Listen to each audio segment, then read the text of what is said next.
بسم الآب والابن والروح القدس إله واحد أمين. درس تدبير الخلاص. احنا خدنا الجزء الأول عن أولا التجسد، هناخد ثانيا الفداء. عشان نتكلم عن الفداء لازم نبتدي من أول خطية آدم وحواء. احنا عارفين ان كان في فكر الله منذ تأسيس العالم خلاص الإنسان وتدبير خطة لخلاصه وفدائه، لأن الله خلق الإنسان على صورته ومثاله في البر والطهارة والقداسة، وخلق الإنسان ليعيش في دائرة محبته وخيره وغناه، وخلق له العالم كله من أجل خدمة الإنسان. فأراد الله أن يعيش الإنسان في محبته وخيره وغناه، ولكن الإنسان أراد أن يكون إلها يعرف الخير والشر، وده كان بسبب التجربة اللي ربنا سمح بيها من خلال انه سمح للشيطان انه يدخل الحية ويتسلل عبر الجنة ليختبر الانسان. وكان اول حاجة يوقع الشيطان فيها الانسان هي الشك. خلى الانسان يشك في كلام ربنا لما قال له احقا قال الله لا تأكل من كل شجر الجنة في تكوين الاصحاح 3. فكده هو بيشككه في كلام الله، وعرفه ان هو لما يأكل من شجرة الخير والشر هيصير إلها ويعرف الخير والشر. ففضل الإنسان الاستغناء عن محبة ربنا وخالف وصيته وسمع لصوت الشيطان، فأخطأ آدم بعصيانه لله ودخل إليه الفساد ومعرفة الخطية. فكأنما بإنسان واحد دخلت الخطية إلى العالم وبالخطية الموت، وهكذا اجتاز الموت إلى جميع الناس إذ أخطأ الجميع. يعني بخطية الإنسان الأول آدم أصبحت الإنسانية كلها منفصلة عن الله ووارثة للخطية، لأن أي شركة للنور مع الظلمة، النور لا يشترك مع الظلمة، فالإنسان فصل نفسه عن الله بسبب خطيته. في سؤال دايما كان بيتسأل، طالما آدم هو اللي غلط إيه ذنب البشرية كلها؟ احنا عارفين طبعا ان آدم هو أبو كل البشرية وهو الإنسان الأول ويمثل البشرية كلها.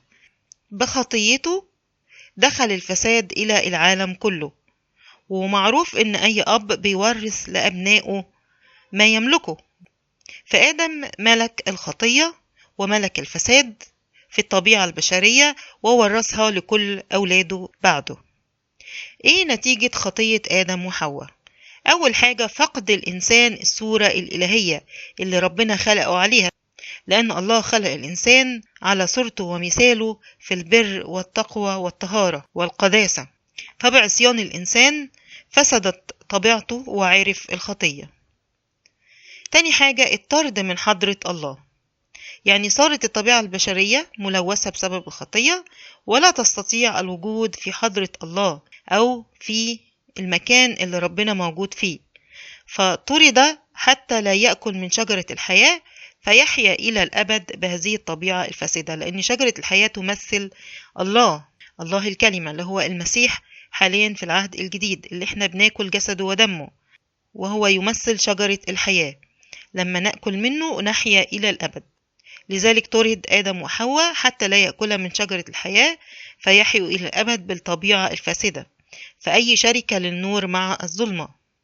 ثالث حاجة حصل تفكك ثلاثي.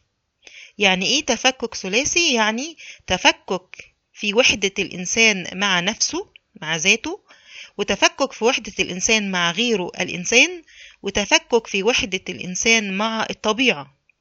هناخد واحدة واحدة ونشرحها. أول حاجة تفكك في وحدة الإنسان مع ذاته. يعني إيه اللي حصل؟ يعني ثارت عليه غرائزه وشهواته وصار يؤله المال والقوة، لأن هو ما كانش كده قبل الخطية، كان يعيش في الطهارة والقداسة والبر بدون شهوات أو غرائز، فأصبحت غرائزه وشهواته تثور ضده، وأصبح الجسد يشتهي ضد الروح والروح تشتهي ضد الجسد، لأن احنا عارفين إن الروح غذائها هو الله والجسد غذاؤه في الغرائز والشهوات. وأصبح الفساد في طبعه في محبة المال ومحبة القوة، وبقى فيه غيرة وعدم سلام مع النفس. تاني حاجة تفكك في وحدة الإنسان مع غيره، إن الخطية بعدت الإنسان عن ربنا وعن قريبه الإنسان، فأسقط آدم خطيته على حواء مبررا نفسه، قائلا لله لما ربنا ناداه في الجنة قال له ماذا فعلت يا آدم؟ راح رد عليه وقال له المرأة التي جعلتها معي هي أعطتني من الشجرة فأكلت. وبرضو حواء أسقطت خطيتها على الحية، قالت له الحية هي اللي أغرتني وأكلت. اللي حصل بعد كده إن قايين حقد على أخيه هابيل فقتله وهرب، ثم انتشرت الأحقاد والخطايا بين البشر وزادت الخطية جدا. تالت حاجة تفكك في وحدة الإنسان مع الطبيعة. بعد ما كان الإنسان عايش في الطبيعة في سلام وهدوء، وكان هو سيد الكل وسيد على الطبيعة، لأن الله أعطاه السلطة إن هو يسمي حيوانات كلها بأسامي وكان سيدا عليها. بعد كده ابتدى إن هو يخاف من الطبيعة، فصار هناك عدم انسجام ما بين الإنسان والطبيعة، فبعد أن كان سيدا عليها صار يخاف الوحوش، وصارت الأرض تنبت له شوكا وحسكا. فقال الله لآدم ملعون الأرض بسببك، بالتعب تأكل منها كل أيام حياتك، وبعرق وجهك تأكل خبزا.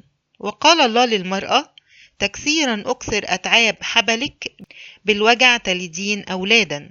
فأصبحت الأرض ملعونة، وآدم بيتعب جدا علشان يقدر يصنع أكله، وحواء أصبحت كمان بالتعب تلد أولادا. بعد إن كانوا عايشين في سلام وهدوء مع الطبيعة، أصبح في عدم سلام في حياتهم مع الطبيعة. طيب إيه معنى الفداء؟ إحنا كلنا عارفين يعني إيه حد يفدي حد، إن هو يقبل إن هو يدفع الدين اللي عليه، بالتالي هو قبول ابن الله حكم الموت نيابة عن الإنسان الذي أخطأ. وإحنا عارفين طبعا إن ابن الله هو يسوع المسيح اللي قبل حكم الموت بدل الإنسان. وقال عنها بولس الرسول في روميا 5 الله بين محبته لنا لأنه ونحن خطاة مات المسيح لأجلنا. رابع حاجة لماذا الفداء؟ هل الإنسان كان محتاج للفداء؟ فعلا البشرية كلها محتاجة للفداء، محتاجة للمنقذ والمجدد والمثال. محتاجة المنقذ لينقذهم ويخلصهم من الخطية ومن سلطان الشيطان، لأن أي إنسان كان بيموت بعد كده كان الشيطان ليه سلطان عليه إن هو يحطه في الجحيم، فكانت كل البشرية بعد الموت بتذهب إلى الجحيم. تاني حاجة كانوا محتاجين مجدد، لأن الإنسان كان مقيد بسلاسل الخطية اللي بتمنعه من التقدم نحو الله، فكان بيحاول الإنسان إن هو يبقى مع ربنا، ولكن بسبب فساد طبيعة البشرية وبسبب الشهوات وغرائز الإنسان كان بيسقط في الخطية كتير. فأتى إليه الله متجسدا ليقيمه ويجدد طبيعته الفاسدة ويعطيه السلطان أن يدوس الحيات والعقارب وكل قوات العدو. ثالث حاجة الإنسان كان محتاج لمثال، فجاء المسيح ليقدم للبشرية كلها مثال الكمال الإنساني والقدوة الإنسانية، فعلم البشرية كلها كيف تعيش الفضائل في كمالها، وقال لنا تعلموا مني لأني وديع ومتواضع القلب فتجدون راحة لنفوسكم. وعلم الإنسان إزاي يعيش في سلام وهدوء ومحبة وكأنه يعيش السماء وهو على الأرض. لذلك كان لازم يجي الفادي ينقذ البشرية ويجددها ويعطينا مثال الكمال الإنساني، ليستطيع الإنسان أن يعيش في العالم ويغلب الشيطان ويكون له سلطان عليه. تاني حاجة كان الفداء من أجل محبة الله للبشرية، فالله بين محبته لنا ونحن بعد خطاة مات المسيح لأجلنا، لأن كان في فكر الله من قبل تأسيس العالم إن هو لا يترك الإنسان للهلاك والموت، بل يفديه ويخلصه من الخطية. ثالث حاجة من أجل المصالحة بين الإنسان والله، بصلب المسيح على الصليب رفع حكم الموت عن الإنسان وتمت المصالحة بينه وبين الله، لأن بسبب الخطية حصل انفصال ما بين الإنسان وما بين الله، لأن لا شركة للنور مع الظلمة. فبصلب المسيح على الصليب رفع عننا حكم الموت وصالح الإنسان على الله مرة أخرى. رابع حاجة هو دفع الدين ورفع اللعنة بذبيحة نفسه على الصليب. فهو دفع الدين اللي على الإنسان ورفع عنا حكم الموت ورفع اللعنة بذبيحة نفسه. فكان الإنسان بعد الخطية بيقدم ذبائح حيوانية من أجل مغفرة الخطايا، بس كلها كانت مؤقتة. فقال لنا بولس الرسول في عبرانيين 10: لأنه لا يمكن أن دم ثيران وتيوس يرفع الخطايا، بل بذبيحة واحدة فقط هي ذبيحة المسيح. فليس بذبائح حيوانية كتلك الموجودة في العهد القديم، بل بذبيحة نفسه على الصليب تحررنا من حكم الموت. خامسا، تحقيق الفداء. ألا يمكن للأعمال الصالحة التي يمارسها الإنسان أن تغفر خطيته؟ لو قلنا أن الأعمال الصالحة اللي الإنسان بيعملها تمثل 0 أو 0، وبكثرة أعمال الإنسان الصالحة هنحط أصفار كتير جنب بعضها، فهنكتشف إن هي ليس لها قيمة حتى لو زادت عدد الأصفار. إنما لو حطينا 1 صحيح جنب كل الأصفار دي، هنلاقي إن الرقم هيكون ليه قيمة كبيرة جدا. وكل ما تزود في الأصفار، طالما في 1 صحيح جنب الأصفار دي، هتلاقي القيمة بتزيد. فهنقول إن 0 هو الأعمال الصالحة، وهنقول إن 1 الصحيح هو الإيمان بالمسيح وعمله الكفاري على الصليب من أجل الإنسان وهزيمته للشيطان. فبدون الإيمان بالمسيح لا قيمة للأعمال الصالحة مهما كانت. فإيمان بدون أعمال ميت، كذلك أعمال بدون إيمان ميت. فبالإيمان والأعمال هيكون لينا مكان في الملكوت. طب لو ما كانش حصل الفداء، إيه هيكون الحل بعد خطية آدم؟ في 3 حلول. ممكن ربنا يموت آدم، أو ربنا يسامح آدم، أو ربنا يفدي آدم. أول حاجة، لو قلنا ربنا ممكن يموت آدم ويخلق واحد جديد، هنلاقي إن ده في تناقض مع محبة وحكمة وقوة الله اللانهائية، لأن الله محبة وأراد أن يعيش آدم في دايرة محبته. فلو موت آدم كده يتناقض مع محبته وحكمته. لو قلنا أن الله هيسامح آدم، هنلاقي برضو أن ده يتناقض مع صدق عدالة الله اللانهائية، لأن الله قال إن لو أنت غلطت يا آدم موتا تموت. فلو سامحه يبقى كده ربنا بيناقض في عدله وفي كلامه، فما ينفعش إن هو يرجع في كلامه تاني. تالت حاجة، كان لازم الله يفدي آدم، وهذا يعني أن يموت آخر عن آدم ليفلت من حكم الموت. إذن البشرية كانت تحتاج إلى فادي، والفادي لازم يكون ليه مواصفات. إيه هتكون مواصفاته؟ أول حاجة لازم يكون إنسان، لأن اللي أخطأ من البداية هو إنسان، فلازم اللي يجي يفدي يكون إنسان، لأنه نائب عن الإنسان العاصي الذي أخطأ في حق الله.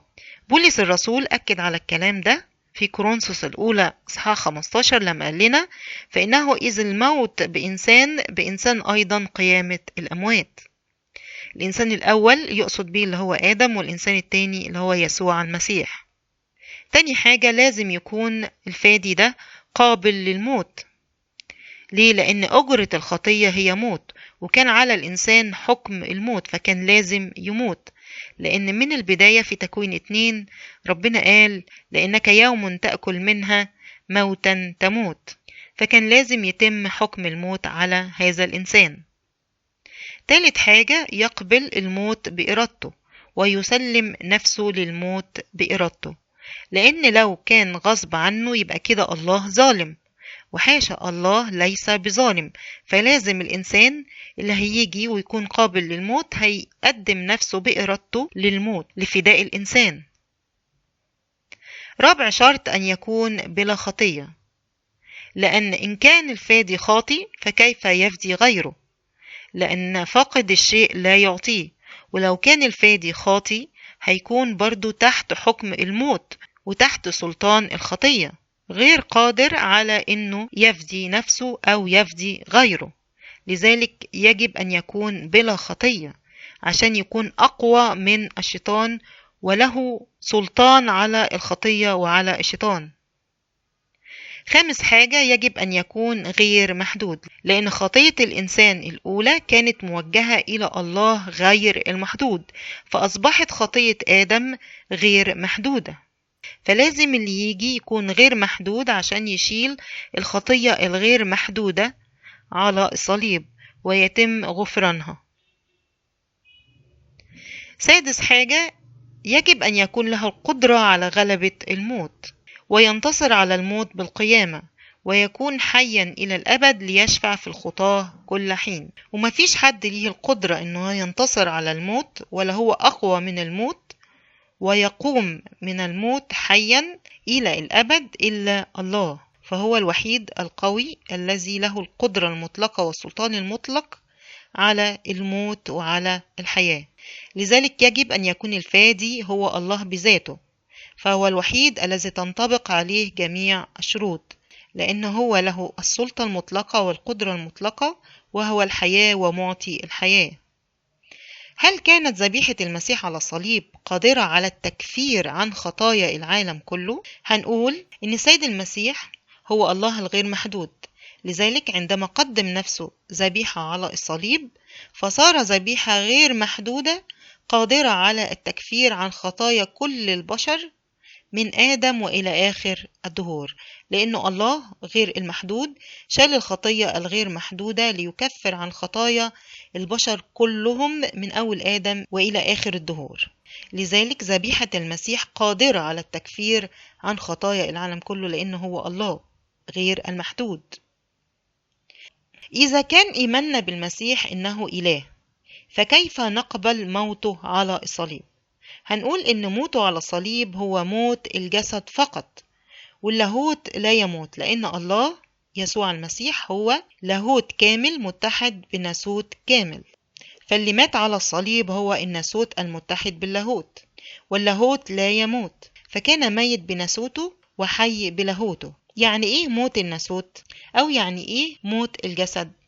إحنا عارفين إن الموت هو انفصال الروح الإنسانية عن الجسد الإنساني، ولكن بسبب اتحاد الناسوت اللي هو الجسد الإنساني باللاهوت الكامل فكان ميت بناسوته وحي بلاهوته، حيث انفصلت نفسه الإنسانية عن جسده الإنساني. ولكن بسبب اتحاد الناسوت باللاهوت اتحاد كامل، فلم ينفصل لاهوته عن جسده ولا عن نفسه، لأن اللاهوت مرتبط بالروح ومرتبط بالجسد. فالذي مات على الصليب هو ناسوت المسيح فقط، إنما هو كان حي بلاهوته، ولاهوته كان مرتبط بالجسد وكان مرتبط بالروح أيضا. زي بالظبط نشبه قطعة الحديد المشتعلة اللي لما بنيجي نضرب على الحديد بيتشكل معانا، لكن النار لا تتأثر بالخبط على الحديد. فلو مثلنا ان الحديد ده هو جسد المسيح وان النار اللي في الحديد هي اللاهوت، هنلاقي ان الضرب على الجسد اللاهوت لا يتأثر بيه، وتشكيل الحديد النار لا تتأثر بيه، كاتحاد اللاهوت بالناسوت. فاللي مات على الصليب هو الناسوت فقط، إنما اللاهوت لا يموت. ما الذي سأستفيده من فداء المسيح له المجد؟ أول حاجة هأدرك بشاعة الخطية اللي فصلتني عن ربنا، لأن بالخطية تم فصل الإنسان عن الله، ولولا فداء المسيح لينا ما كناش رجعنا لربنا تاني ولا يكون لينا نصيب معاه في ملكوته.